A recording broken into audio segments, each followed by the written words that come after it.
మన జీవితంలో విజయాన్ని సాధించాలంటే ఓపికతో శాంతితో ముందుకెళ్ళాలి.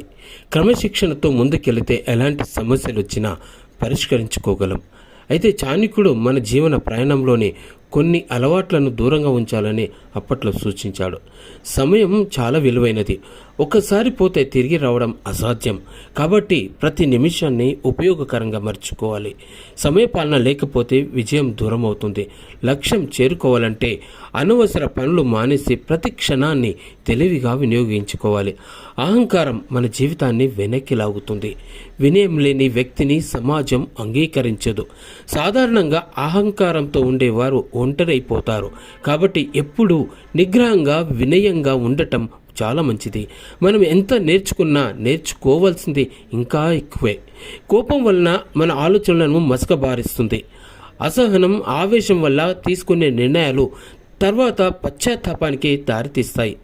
మనుషుల మధ్య అనుబంధాలను దెబ్బతీసే ప్రధాన కారణం ఈ కోపమే.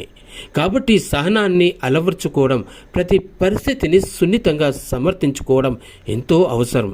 ఈ 4 విషయాలను మన జీవన శైలిలో అనుసరిస్తే జీవితం విజయవంతంగా ఆనందంగా సాగిపోతుంది.